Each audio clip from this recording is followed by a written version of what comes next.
News और मैं हूं आपके साथ उजैरा फरहीन। आइए नजर डालते हैं आज की खास खबर पर।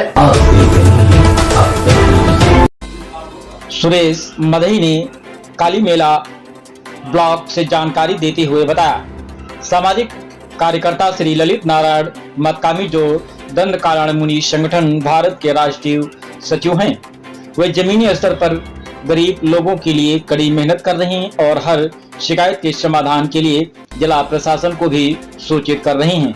मलकानगिरी जिला 5वीं अनुसूचित के अंतर्गत आता है और ITDA क्षेत्र में भी आता है। आज तमनपल्ली गांव रीनामदी उत्तरी रामोमदी कोया जनजाति से हैं। यह क्षेत्र निकटतम छत्तीसगढ़ सीमांत क्षेत्र में आता है। वह उस क्षेत्र में मानव विज्ञान में उच्च शिक्षा प्राप्त करने वाली एकमात्र अनुसूचित जनजाति की लड़की हैं। मानव विज्ञान में PhD स्कॉलर कॉलिंग सामाजिक विज्ञान संस्थान KSS विश्वविद्यालय भुवनेश्वर, मानव विज्ञान में स्नातकोत्तर A कलिंगा सामाजिक विज्ञान संस्थान KISS विश्वविद्यालय भुवनेश्वर अगस्त 2021-23। ललित नारायण मतकामी ने रीना माडी से उनके अगले लक्ष्य पर भी चर्चा की। रीना माडी ने कहा है कि उन्हें UPSC परीक्षा की तैयारी करनी है, लेकिन आर्थिक स्थिति ठीक न होने के कारण वे परीक्षा नहीं दे पा रही हैं। ललित नारायण ने आश्वासन दिया है कि वे जिला प्रशासन व राज्य सरकार से इस गरीब आदिवासी लड़की के लिए सरकारी मदद की मांग करेंगे। यह लड़की UPSC कोचिंग देने वाली मलकानगिरी की पहली छात्रा होगी। आइए चलते हैं हमारे संवाददाता के साथ।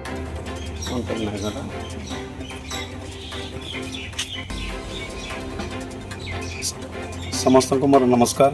सबसे पहले मैं आप तक न्यूज़ चैनल को धन्यवाद दे रहा हूं और एडिटर का मदद, क्योंकि अब तक चैनल जो कि गरीब के लिए ग्रामीण इलाका में जाकर गरीब का समस्या ग्राउंड लेवल पर रिपोर्ट लेते हैं।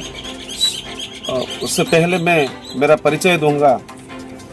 मैं ललित नारायण मरकामी जो DL दंडकारण्य लिबरेशन ऑर्गेनाइजेशन की ऑल इंडिया का नेशनल सेक्रेटरी हूँ, फिर उड़ीसा राज्य का अध्यक्ष भी हूँ और मैं समाज सेवी काम भी करते रहता हूँ। और हमारा जो संगठन है, हम we always believe on democracy, संविधान एंड एडमिनिस्ट्रेशन, और हमेशा हम लोग गरीब के लिए काम कर रहे हैं। और कुछ भी कोई भी आदमी हमको ग्रीवेंस देते थे, हम तुरंत जिला प्रशासन का पास और सरकार के पास हम लोग भेजते हैं। आज मैं एक ऐसे इलाका में आया हूँ जो सबको मैं दिखाऊंगा, क्योंकि हम लोग गरीब के लिए, आदिवासी के लिए शेड्यूल एरिया में हम लोग काम करते हैं, क्योंकि मलकानगिरी जिला एक तो 5th शेड्यूल एरिया है और ये भी अनडिवाइडेड कोरापुट डिस्ट्रिक्ट अंदर जा रहा है। मैं एक गाँव में आया हूँ जो कि कोया ट्राइबलिटी गाँव, जहाँ की कालीमेला ब्लॉक के अंदर जा रहा है। और तमनपल्ली ग्राम में मैं आया था, मैं देखा हूँ पहले गांव, और मैं भी, मुझे आश्चर्य लग रहा है इस गांव से एक गरीब परिवार का जो लड़की अभी गांव से लेकर भुवनेश्वर जाकर किस में पढ़ाई किया था, जो कि अभी PhD कर रहा है, जो कि हमारा ट्राइबल के लिए बहुत, तो हम लोग प्राउड फील कर रहे हैं। तो इधर से जो ग्राउंड से लेकर जो भुवनेश्वर तक जो गया, वो तो एक तो किसान परिवार का लड़की है, तो वो कैसे स्ट्रगल कैसे किया है और उनका एम्बिशन आगे क्या है। और वो मैं भी सुना हो कुछ हमारा कोया ट्राइब के लिए रिसर्च भी कर रहा है, वो हम लोग भी बहुत धन्यवाद दे रहे हैं उनको। तो मैं उनको अभी पूछूंगा, अभी देखिए कैमरा का सामने मैं उनको दिखाऊंगा मैं उनको पूछूंगा अब बताइए आपका नाम क्या है? My name is Reena Madi. I belong to Koya indigenous community in the Malkansgiri district of Odisha. And now I am currently pursuing my PhD in the Department of Anthropology at the Kalinga Institute of Social Sciences, University of Bhubaneswar. And I am always deeply fascinated to safeguard cultural heritage, and I am working on the Koya cultural heritage. The title is the Navigating Identity, the boundary of Koya indigenous community in Malkansgiri district of Odisha. This is my PhD topic. I have done like MA in anthropology and UG in anthropology. Then before my subject was another था.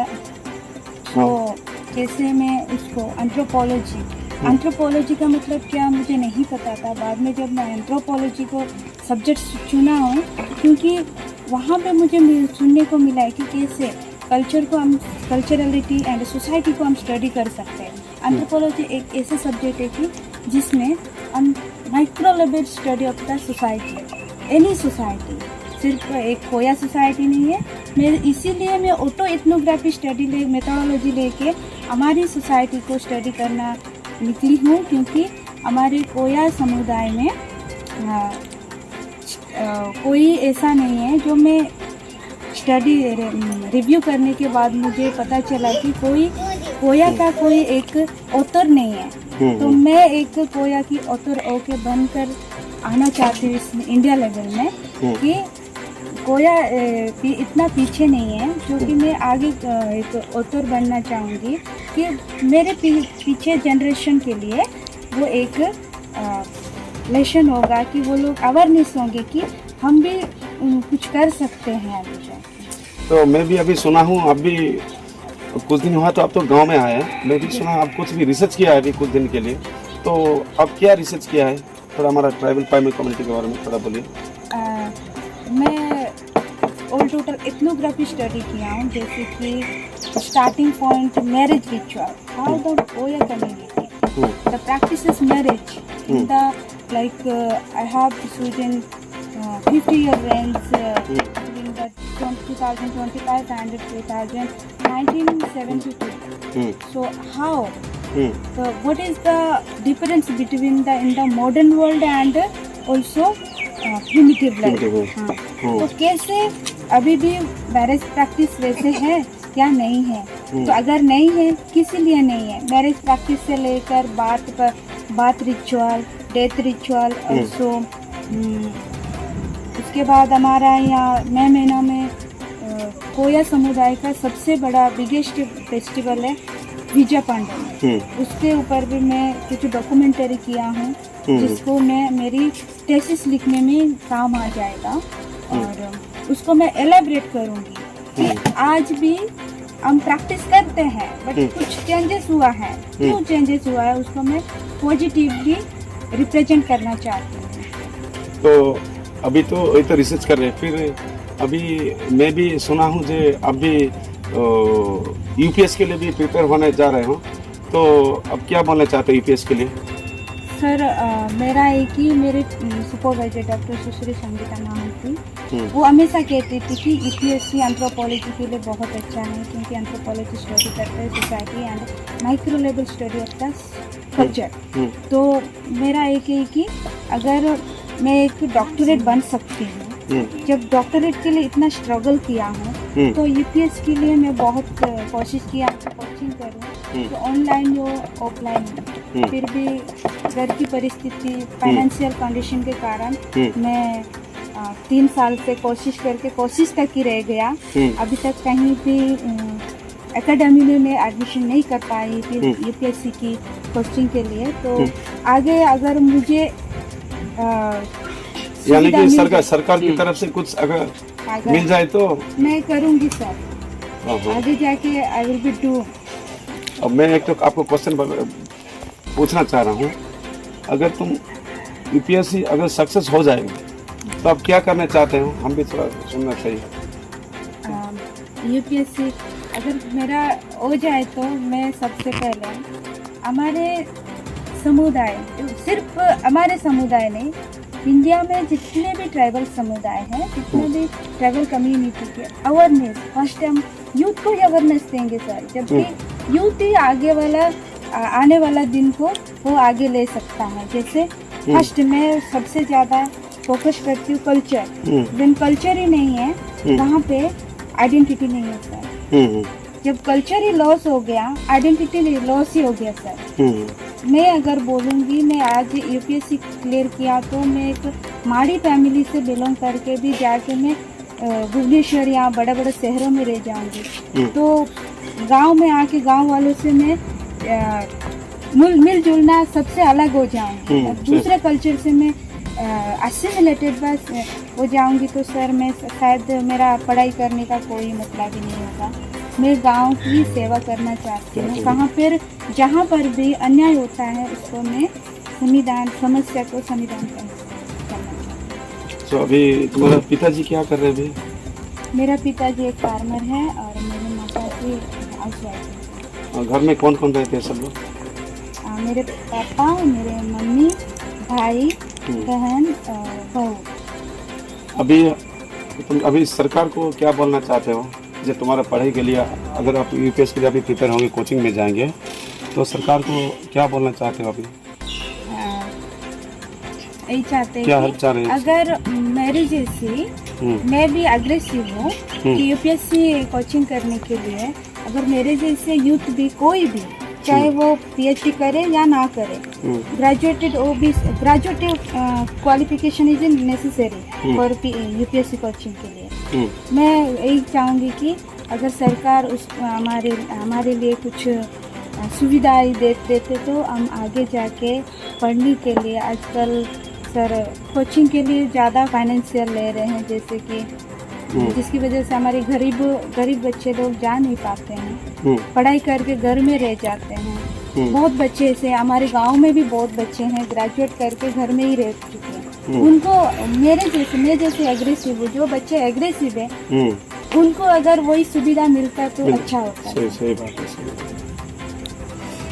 तो मैं आपसे पूछना चाह रहा हूँ, जो भुवनेश्वर में जो आप पढ़ाई कर रहे थे, कौन सा स्कूल, कौन सा यूनिवर्सिटी में पढ़ाई कर रहे थे आप? पूरा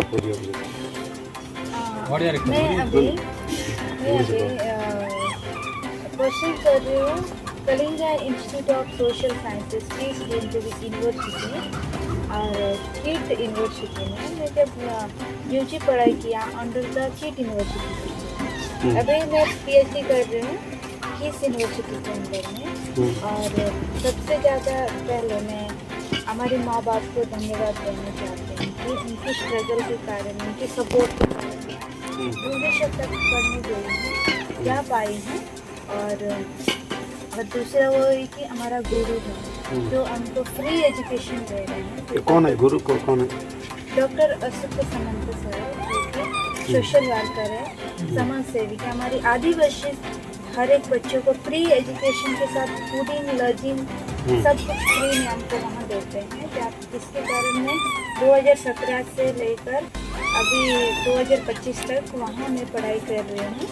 और उनको मैं अशेष धन्यवाद करना चाहती हूँ कि सर की सपोर्ट के कारण मैं आज पीएचडी करने के लिए मुझे मौका मिला। और सर मैं आपको भी धन्यवाद कहना चाहती हूँ कि मुझे आपके बारे में काफ़ी सुनने को मिला था कि आप एक सोशल वर्कर है। तो आप जैसे सर मेरे पास, हमारे जैसे गरीबों के पास पहुँच कर हमारा समस्या को समाधान करने के लिए चाह रहे हो, तो हम चाहते हैं कि हम दिल से आपको, हमारे परिवार की तरफ से हम आपको धन्यवाद देते हैं। सुनिए, वो तो सही बात है। Service to mankind is service to God. Man is born in the world not for himself but for others. हमारा काम वही है। और एक तो बात मैं आपको पूछना चाह रहा हूँ, जो मैं भी सुना हूँ जो आप भी हायर स्टडी के लिए जो अफ्रीका भी जाने वाला थे, जो कुछ कोशिश कर रहे थे, तो अफ्रीका किस लिए जा रहे थे? क्या स्टडी के लिए? सॉरी, रूसिया जाने के लिए। वो वर्ल्ड यूथ फेस्टिवल है, वो वर्ल्ड की मतलब 20 कंट्री से हर एक यूथ आते हैं एकजुट करके कल्चर ऑब्जर्वेशन। हम डाइवर्स कल्चर के, डाइवर्स कम्युनिटी के साथ हम कनेक्ट कर सकते थे। और मुझे वो मौका मिला था, बट अनफॉर्चुनेटली मेरा पासपोर्ट नहीं है और पासपोर्ट बनाने के लिए हमारे पास फाइनेंशियल सपोर्ट नहीं था, जिसकी वजह से मैं अनफॉर्चुनेटली मेरा सिलेक्शन नहीं हो पाया। बहुत सपना था जैसे मेरा कंट्री से बाहर जाने के लिए, फॉरेन कंट्री जाके मैं डाइवर्स कल्चर के साथ, डाइवर्स कम्युनिटी के साथ मिलकर कुछ न्यू लर्न करने के लिए। मैं ऑलवेज चाहती हूँ कि मैं कुछ नया सीखूँ। जब हम बाहर जाते हैं सर तो नया सीखने को मिलता है। जब हम सीखते हैं उसी को हम सिखाते हैं सर। यानी कि रशिया जाने वाला था। जी sir. Due to financial condition. जी फाइनेंशियल वो रशिया गवर्नमेंट ने फंड करता, बट पासपोर्ट बनाने के लिए पासपोर्ट खुद वीजा के लिए, हाँ वीजा के लिए खुद का सपोर्ट होना चाहिए था, जिसका हमारे फैमिली सपोर्ट नहीं कर पाए अनफॉर्चुनेटली, उसकी वजह से नहीं जा पाए। सही बात, सही है। हम भी, मेरी डीएलओ की तरफ से मैं भी जिला प्रशासन से और उड़ीसा सरकार को भी मैं आपका जो ग्रीवेंस दिया है सही में मैं लिखूँगा, फिर भी मैं भी खुद हेल्प करूँगा, आपको ब्रेकिंग भी दूँगा। और सबसे मैं धन्यवाद दूँगा जी तुम्हारा परिवार को, जो हमारा पिताजी माताजी को, जिसने कि किसान होकर भी एक बहुत बड़ा काम किया, जो तुम्हारा लिए, और भी अगर तुम आगे कुछ यूपीएससी के लिए तो प्रिपेयर हो गया भी, होने के बाद कुछ भी हमारा जिला के लिए, देश के लिए अब कर सकते हैं। ये तो सब चल जाएगा तुम्हारा माँ बाप को। धन्यवाद।